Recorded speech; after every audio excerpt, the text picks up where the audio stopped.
대한민국의 조용기 목사님을 소개합니다. 오늘 저는 여러분과 함께 갈등이라는 제목으로 말씀을 나누고자 합니다. 제가 불광동에서 목회할 때 행상을 하시던 홀로 된 자매님이 계셨는데 복음을 듣고 구원을 받았습니다. 너무나 기뻐하고 열심히 새벽 기도에 나오시고 주일 예배는 반드시 지키는 분이었습니다.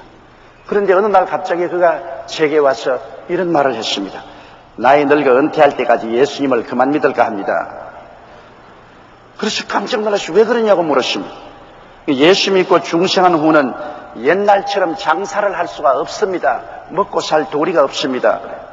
왜 그러냐 물으니까 행상을 하면 물건값을 적당히 속여서 파는데 이제 그렇게 할 때마다 너무나 양심이 괴롭고 마음에 심한 갈등이 오기 때문에 예수 믿고 장사하며 살 수가 없습니다. 예수 믿고 행복한 것이 아니라 밤낮으로 너무 괴로워 당분간 믿음을 쉬어야 하겠습니다. 그렇게 말합니다. 이처럼 모든 그리스도인은 그 마음속에 크고 작은 갈등이 있습니다. 우리는 이 마음의 갈등을 어떻게 처리해야만 하겠습니까? 첫째로 왜 마음의 갈등이 오느냐? 원래 아담과 하와는 에덴에 있을 때 마음의 갈등이 없었습니다. 왜냐하면 죄가 없었기 때문인 것입니다. 그러나 그들이 하나님의 법을 범하고 죄를 지었을 때 양심의 갈등을 느끼게 된 것입니다. 마음의 고통을 느끼고 그들은 하나님의 얼굴을 피해서 나무숲 뒤에 숨고 벌거벗은 수치를 느끼게 된 것입니다. 육신만 벌거벗은 것이 아닙니다. 양심이 벌거벗은 고통을 느끼게 된 것입니다. 그런데 타락한 아담의 후손들의 양심은 심한 상처를 입게 되었습니다. 죄가 들어와서 양심을 부패시키기 시작한 것입니다. 그래서 양심의 꾸짖음 소리가 점점 희미하게 되어버리고 말한 것입니다. 성경에 보면은 약한 양심이 있습니다. 양심이 약해졌어요. 죄로 말미암아 약해지는 것입니다. 고린도전서 8장 7절로 12절에 보면 그러나 이 지식은 사람마다 가지지 못하여 어떤 이들은 지금까지 우상에 대한 습관이 있어 우상의 제물로 알고 먹는 거로 그들의 양심이 약하여지고 더러워지느니라고 말한 것입니다. 약해진 양심이 있습니다. 양심이 약해지니까 강한 소리를 말하지 못합니다. 양심이 희미한 소리를 말할지라도 마귀와 죄가 강하게 반발을 하면 양심이 물러가 버리고 마는 것입니다. 또한 화인 맞은 양심이 있습니다. 얼굴은 사람이나 마음은 짐승과 같은 그런 사람을 말하는 것입니다. 디모데전서 4장 2절에 자기 양심이 화인 맞아서 외식함으로 거짓말하는 자들이라고 말한 것입니다. 여러분, 불로 달군 쇠로서 확 도장을 찍어 보십시오. 그 도장을 찍힌 살갗은 다 불타버린 것입니다. 양심이 죄악으로 화인을 맞았으니 이제는 양심의 반응이 있을 수가 없습니다. 그래서 그 사람을 외식하고 거짓말해도 조금도 마음의 저항을 느끼지 않은 인면 수심의 마음을 가진 사람인 것입니다. 그 다음에는 또 더러운 양심이 있습니다. 디도서 1장 15절에 깨끗한 자들에게는 모든 것이 깨끗하나 더럽고 믿지 않은 자들에게는 아무것도 깨끗한 것이 없고 오직 저희 마음과 양심이 더러운지라고 말했습니다. 더러운 양심. 양심이 더러워지니까 더러운 귀신하고 교제를 합니다. 양심이 맑고 깨끗하면 성령과 교통하겠지만 양심이 더러우니까 끼리끼리 모이니까 더러운 귀신하고 같이 합작을 하게 되는 것입니다. 그러므로 오늘 이 세상에 더러운 양심을 가진 사람들이 더러운 귀신에게 점령당해서 여러 가지 더러운 일을 하는 것을 우리가 보고 있는 것입니다. 또한 악한 양심이 있습니다. 히브리서 10장 22절에 우리가 마음의 뿌림을 받아 양심의 악을 깨닫고 몸은 맑은 물로 씻었으니 참 마음과 온전한 믿음으로 하나님께 나아가자 했는데 양심의 악한 마음, 악한 양심은 악한 마귀가 들어와서 일합니다. 악은 자기를 괴롭히고 남을 괴롭힙니다. 여러분, 이 세상에 악이 얼마나 가득합니까? 오늘날 친부모도 악한 양심을 가진 사람들은 자식을 푸대접하고 버립니다. 부모로서 자식을 학대, 굶기고 때리고 방임하는 일들이 너무나 많아요. 보건복지부가 아동학대 예방 신고 전화 운영한 지 한 해 동안에 전국 17개 센터에서 신고된 4,000건이 넘는데 그중 절반 이상의 심한 아동학대로 판정이 되었습니다. 어떤 집은 평소 12살 된 아들을 자주 때렸으며 이사갈 때 버려놓고 가족만 이사가 버렸습니다. 부모가 자식을 버리고 이사를 가다니 그런 일이 있을 수가 있습니까? 또 한 집은 13살, 12살, 5살 어린 세 딸만 당 한 방에 남겨주고 아버지는 가출하고 어머니는 일주일에 한 번 집에 와서 돈 10,000원만 주고 갑니다. 막내가 화상을 입어도 붕대만 감고 병원에 못 가 진물이 나는데 방은 춥고 어두워서 5월인데도 불구하고 손가락에 동상이 걸려 있었습니다. 이것은 악한 양심을 가진 사람. 그러므로 악한 마귀가 그를 통해서 도역질하고 죽이고 멸망시키는 일을 합니다. 자기 친자식에게도 이렇게 하거든 이웃과 다른 사람에게는 어떻게 행패를 하지 않겠습니까? 그런데 이와 같은 양심이 회복이 되면 점점 양심이 뚜렷한 소리를 바라기 시작하는 것입니다. 예수님을 믿음으로 그 보혈의 능력으로 구원을 받고 거듭나게 되면 양심이 새롭게 되고 회복하게 되는 것입니다. 믿음으로 말미암아 성령의 능력으로 죽은 양심이 살아나고 양심이 새롭게 되면 양심의 소리가 들립니다. 주께서 보혈로 씻고 성령으로 새롭게 한 양심은 선한 양심이 되는 것입니다. 디모데전서 1장 5절에 경계의 목적은 청결한 마음과 선한 양심과 거짓이 없는 믿음으로 나가는 사랑이거늘 그렇게 말했습니다. 선한 양심은 마음을 청결하게 하고 거짓이 없는 믿음으로 나가게 하고 사랑을 나누게 해주는 것입니다. 사람이 선해야지요. 악한 사람 만나면 정말 어려움에 처하게 되는 것입니다. 남편도 선한 남편 만나야 되고 부인도 선한 부인 만나야 되고 자식들도 선한 자식을 거느린 부모는 마음의 평안을 가질 수 있는 것입니다. 선은 언제나 평안을 가져오지만 악은 화를 가져오고 고통을 가져오는 것입니다.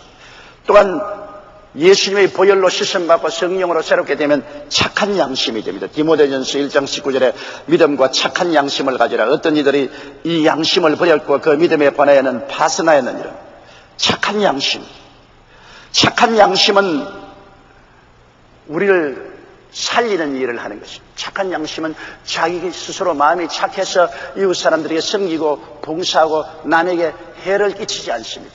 착한 양심. 이것은 예수님의 보혈의 능력으로 살아난 양심입니다. 그 다음에는 보혈로 씻고 성령으로 새로워지면 깨끗한 양심이 됩니다. 디모데전서 3장 9절에 깨끗한 양심의 믿음의 비밀을 가진 자라 할지니라. 깨끗한 양심은 이제 더러운 것을 용납할 수 없습니다. 생각이나 말이나 행동에도 더러운 것을 용납할 수 없고 가정이나 사회에 더러운 것에 동참하지 않은 것은 마음이 깨끗한 양심을 가지기 때문에 그 깨끗한 양심이 더러움과 함께 할 수가 없는 것입니다. 그리고 또한 청결한 양심이 있습니다. 디모데후서 1장 3절에 나의 밤낮 간구하는 가운데 쉬지 않고 너를 생각하여 청결한 양심으로 조상적부터 섬기는 하나님께 감사하라고 말한 것입니다. 마음이 청결한 자는 복이 나니 저희가 하나님을 볼 것이라고 했는데요. 마음이 청결해지면 하나님과 깊은 교통을 하게 되는 것입니다. 내가 하나님 안에, 하나님이 내 안에 계셔서 함께 교통함으로 하나님과 함께 살기 때문에 마귀와 세속을 따라 살 수가 없게 되는 것입니다. 그러므로 여러분 보십시오. 아담과 하와가 타락한 후 양심이 더러워지고 악해지고 화인을 맞게 된 양심으로 죄를 짓고 불의하고 추악해도 고통을 느끼지 않는 사람이 예수를 믿고 난 다음 양심이 회복되어 선한 양심, 착한 양심, 깨끗한 양심, 청결한 양심이 되어서 양심이 살아서 고함치게 되면 마음의 갈등을 느끼게 되는 것입니다. 왜냐하면 우리가 사는 세상이 죄와 불의와 추악이 꽉 들어찬 세속과 마귀가 점령한 세상 속에 사니까 우리의 삶 속에 갈등이 말로 다 할 수 없습니다. 세상에 다가오는 육신의 정욕, 안목의 정욕, 이 세상의 자랑의 유혹이 너무나 심한데 그 유혹에 저항해서 구원받고 보혈로 씻은 살아난 양심은 선한 양심이요, 착한 양심이요, 깨끗한 양심이요, 청결한 양심이 저항을 하고 고함을 치니까 마음속에 갈등을 느끼게 되는 것입니다. 19세기 미국의 작가 에드가 앨런 포의 작품 중에 보면 주인공은 아무도 모르게 사람을 죽여서 자기 집 지하실에 묻어버렸습니다. 그런데 이상하게 죽은 사람 심장 고동 소리가 그의 귀에 똑똑히 들리기 시작하는 것입니다. 그는 간담이 서늘했으며 온몸이 식은 땀으로 줄줄 흘렀습니다. 자나깨나 지하실에 파묻어버린 죽은 사람의 심장의 고동 소리가 자기 귀에 들린다는 것입니다. 그를 막아도 잠을 자도 계속 들려오는 그 섬뜩한 고동치는 소리를 피할래야 피할 길이 없었습니다. 그는 괴로워 죽을 징해 되었습니다. 그러나 마침내 그는 그 소리가 지하실에서 나는 소리가 아니라 자신의 가슴에서 울리는 자기 심장의 고동 소리인 것을 깨닫게 된다는 것입니다. 이것은 용서받지 못할 죄책감 때문에 피할 수 없는 양심의 고통을 묘사한 것입니다. 세상 사람 모두를 속일 수는 있어도 자신의 양심은 속일 수 없다는 것을 말하고 있습니다. 사람은 죄 짓고는 못 산다. 죄책감은 반드시 심신의 심각한 고통과 질병을 유발한다는 것을 이 소설가는 기록해 놓은 것입니다. 여러분, 귀를 막아도 속에서 외치는 양심의 소리 때문에 항상 우리는 양심의 심판대 앞에 서게 되는 것입니다. 둘째로, 왜 우리는 갈등을 느끼게 되느냐? 그 사람과 속 사람이 있기 때문인 것입니다. 예수를 믿기 전에는 그 사람만 살았고 속 사람은 죽었습니다. 영혼이 죽었기 때문에 하나님이 없으므로 무엇이든지 가능합니다. 그 사람만 세속과 마귀와 짝을 짓고 살기 때문에 갈등이 없어요. 혼자 살 때 갈등이 없지만 결혼을 하고 남편이 들어오고 아내가 들어오면 갈등이 있습니다. 왜냐하면 두 사람이 함께 살리니까 서로 마음을 조정해야 되는 것입니다. 갈등이 생겨 있어야죠. 제가 그런 질문한 사람이 있습니다. 결혼하기 전에는 마음이 편안했는데 결혼하고 난 다음에는 무슨 갈등이 있다. 그건 당연한 이치다. 한 사람이 살 때는 자기 멋대로 사니까 자기 일어나고 싶은 시간에 일어나고 자기 자고 싶은 시간에 자고 자기가 먹고 싶은 시간에 먹지만은 두 사람이 있으면 그렇게 못해요. 이러므로 서로 충돌되고 갈등이 있죠. 우리가 그 사람만 살 때는 죄악을 따라 마귀를 따라 사니까 갈등이 없지만은 속 사람이 살아나니까 그 사람에 대해서 저항을 함으로 갈등이 생기기 시작하는 것입니다. 로마서 7장 22절로 24절에 내 속 사람으로는 하나님의 법을 즐거워하되 내 지체 속에서 산 다른 법이 내 마음의 법과 싸워 내 지체 속에 있는 죄의 법 아래로 나를 사로잡아 오는 것을 보는도다. 오라 나는 공고한 사람이로다. 이 사망의 몸에서 누가 나를 건져내라. 이 성경에 보면은 싸움이 내 속에 있다는 것입니다. 내 지체 속에서 산 다른 법이 내 마음의 법과 싸운다는 것입니다. 그러므로 우리 모든 사람의 가슴 속에 싸움이 있습니다. 싸움이 있으니까 갈등이 있을 수밖에 없죠. 위대한 바울 선생 같은 사람도 탄식에서 말하기를 오라 나는 공고한 사람이다. 이 사망의 몸에서 누가 나를 건지냐. 속에서 싸움이 있으니까 마음이 공고할 수밖에 없고 갈등에 휩싸일 수밖에 없죠. 여러분, 그 사람이란 육신의 사람을 말합니다. 감각적이고 본능적이고 탐욕과 유혹에 허약한 존재를 말하는 것입니다. 마귀는 이 육신의 사람을 유혹하여 언제나 육신의 정욕과 안목의 정욕과 이상 자랑을 따라 살게 하고 죄를 짓게 하는 것입니다. 갈라디아서 5장 19절로 21절에 보면 바로 육신의 사람이 하는 일이 분명히 기록되어 있습니다. 육체의 일은 현저하니 곧 음행과 더러운 것과 호색과 우상숭배와 술수와 원수를 맺는 것과 분쟁과 시기와 분냄과 당지는 것과 불리함과 이단과 투기와 술취함과 방탕함과 또 그와 같은 것들이라. 전에 너희에게 경계한 것 같이 경계하노니 이런 일을 하는 자들은 하나님의 나라를 유업으로 받지 못할 것이요. 육신의 사람이 가는 길이 바로 이 길입니다. 그러나 예수를 믿고 보혈로 씻고 성령이 오셔서 거듭나게 되면 속 사람이 살아납니다. 신령한 사람이 살아납니다. 그 신령한 사람 속에는 살아있는 양심이 활동하기 시작하는 것입니다. 죄와 허물로 죽었던 우리를 살리시고 보혈로 씻음과 성령을 새롭게 하심으로 양심이 살아나는 것입니다. 그리고 또 그 사람 속에는 하나님의 성령이 성전 삼고 거하는 것입니다. 성령을 우리 주 예수 그리스도로 말미암아 풍성히 부어주사 은혜를 입어 성결케 해주시는 것입니다. 성령은 말씀 그대로 성결한 영인 것입니다. 성결한 영이 우리 마음속에 거하죠. 옛날엔 더러운 영이 거했는데 다 쫓아내고 성결한 영이 들어와겠죠. 그것도 우리 마음속에는 진리의 말씀이 와서 있습니다. 에베소서 4장 23절로 24절에 오직 심령으로 새롭게 되어 하나님을 따라 의와 진리의 거룩함으로 지으심을 받은 새 사람을 입으라고 했는데 이 진리의 말씀이 마음속에 들어와 있습니다. 그러니 자 그 사람과 속 사람이 이제는 대결을 하고 싸우고 갈등을 일으킬 수밖에 없습니다. 여러분, 이와 같은 뚜렷한 그 사람과 속 사람이 나에게 함께 있으니 내게 갈등이 있을 수밖에 없습니다. 바울 선생같이 위대한 그리스도인도 그 속에 맹렬한 싸움이 있었다고 스스로 고백을 했습니다.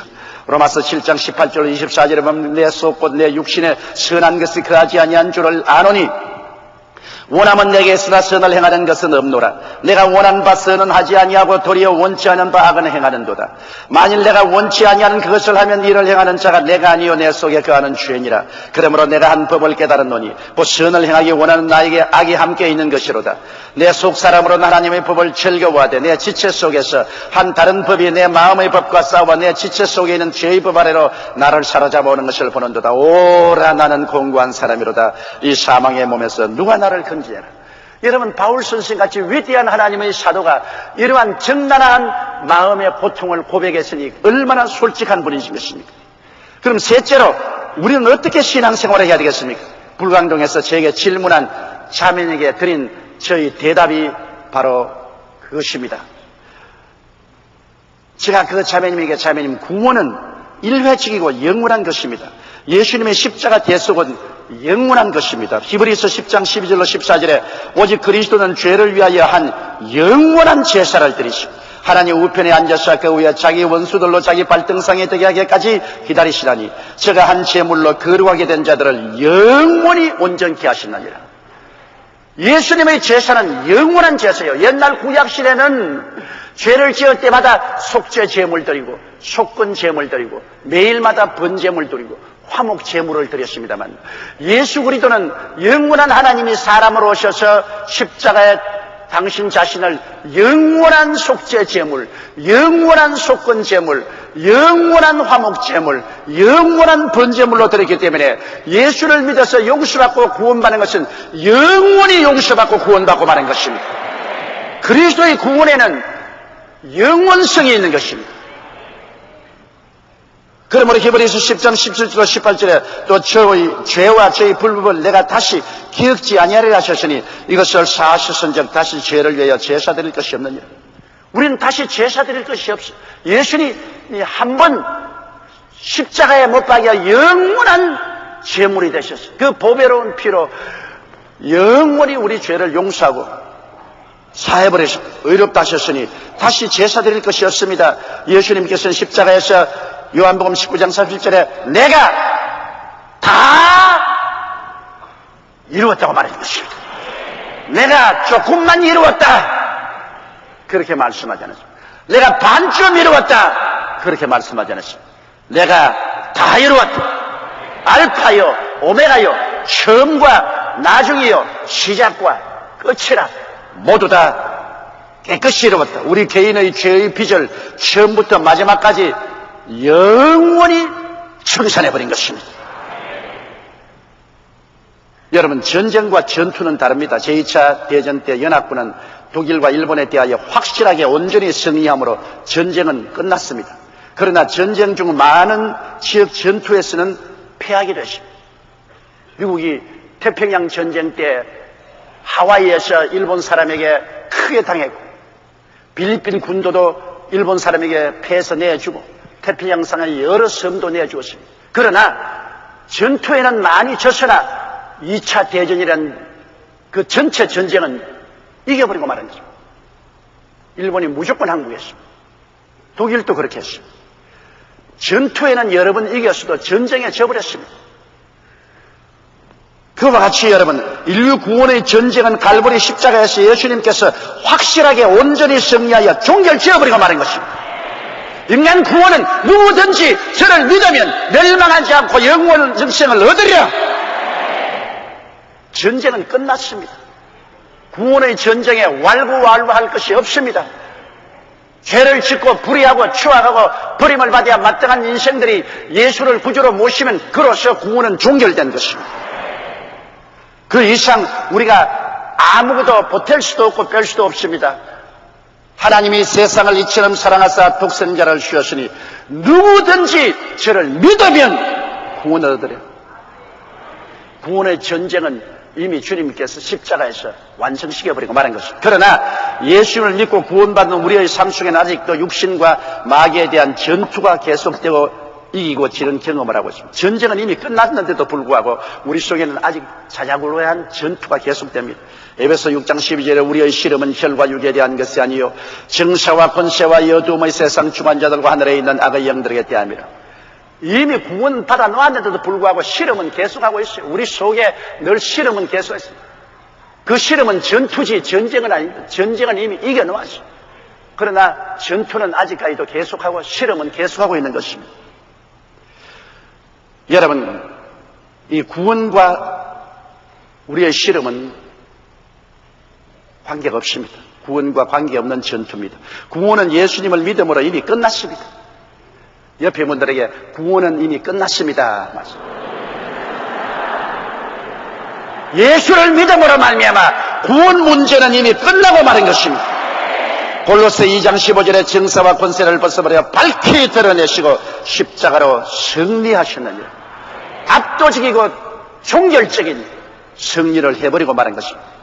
그러나 속사람과 그 사람의 전투는 살아있을 동안에 계속하는 것입니다. 살아있을 동안에 우리 살아있는 양심과 육신과 싸우고 그 사람과 속사람과의 싸움은 계속해서 우리 속에서 있기 때문에 우리는 공부하고 갈등을 느끼고 괴로움을 느끼게 되는 것입니다. 그러면 어떻게 해야 될까요? 우리는 성수주의라고 성령 충만하고 말씀 충만으로 속사람이 힘을 얻어 점점 그 사람을 자꾸 항복시켜 나가는 도리밖에 없는 것입니다. 에베소 5장 8절로 10절에 너희가 전에는 어두움이더니 이제는 주 안에서 빛이라.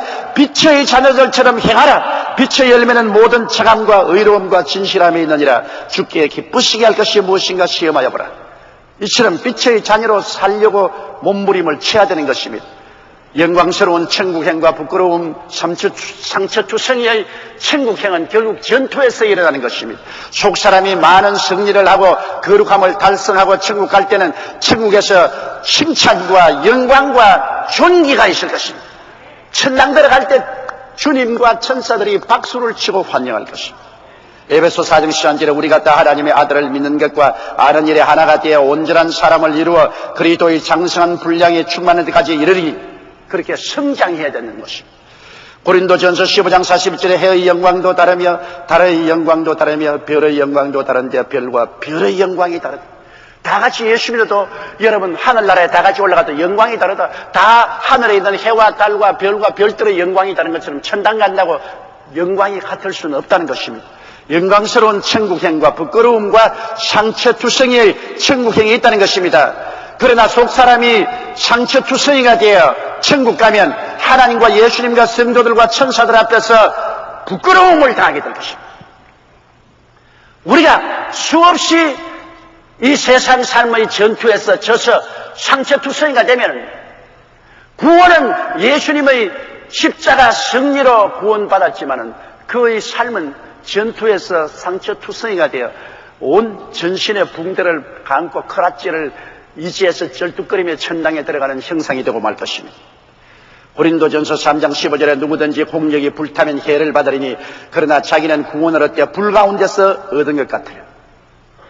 불 가운데서 구원 얻은 것 같이 모든 것은 불타버리고 겨우 생명만 건진다는 것입니다. 요한 1서 2장 28절에 자녀들아 이제 그 안에 거하라. 이는 주께서 나타내신 바 되면 그의 강림하실 때 우리로 담대함을 얻어 그 앞에 부끄럽지 않게 하리며 부끄럽지 않게 주님 앞에 서야 되는 것입니다. 이 세상 전투에서 수없이 치면은 우리는 부끄러움의 구원을 받을 수밖에 없게 되는 것입니다. 우리에게 갈등이 있다는 것은 우리가 하나님의 사람이라는 증거인 것입니다. 예수 믿고 구원 안 받았으면 갈등이 있을 필요가 없습니다. 그는 죽은 양심에 마귀와 죄악이 다스리는 그 사람을 도우려 사는데 무슨 갈등이 있어요? 여러분 마음속에 갈등이 있고 싸움이 있다는 것 자체는 여러분이 죽은 자 가운데서 살아났고 양심이 살아났고 속사람이 살아났다는 증거가 되는 것입니다. 구원받지 않은 사람은 성도들이 느끼는 그 깊이 있는 마음의 갈등을 느끼지 않습니다. 왜냐하면 마음의 법정에서 우리를 꾸짖는 선하고 맑은 양심과 성령님과 하나님의 말씀이 없기 때문인 것입니다. 그러므로 우리가 확실히 알아야 될 것입니다. 우리 마음의 갈등은 죽을 때까지 있을 것입니다. 마음의 싸움은 마지막 관 속에 들어갈 때까지 있을 것입니다. 구원받은 사람이 이 세상에 살면서 어찌할 수 없이 겪어야 될 싸움입니다. 바울 선생조차도 오라 나는 공고한 사람이로다. 이 사망의 몸에서 누가 나를 건져내라고 했습니다. 그러나 우리 구원의 전쟁에 이기신 예수 그리스도를 의지해서 우리는 압도적으로 이미 구원은 받아놓고 그 다음 싸움은 계속하는 것입니다. 전투는 계속하는 것입니다. 많이 이기면 이길수록 영광과 존귀와 칭찬이 있을 것이요 많이 지면 질수록 부끄러움의 상처투성이 구원을 받게 될 것입니다. 이러므로 우리는 말씀으로 무장하고 성령으로 충만하고 하나님께 헌신하여 능력과 힘을 얻어 매일 우리 삶의 전투에서 이겨 영광과 칭찬과 상급을 받는 여러분 되시기를 주님 이름으로 축원합니다. 다 같이 고개 숙여 기도드리겠습니다. 사랑이 많으시고 거룩하신 우리 아버지 하나님, 우리의 영혼 속에 끊임없는 갈등이 있고 우리의 신앙생활 속에 하루도 쉬지 않는 싸움이 있습니다. 그 사람과 속 사람의 싸움이요 살아있는 양심과 세상과 싸움입니다.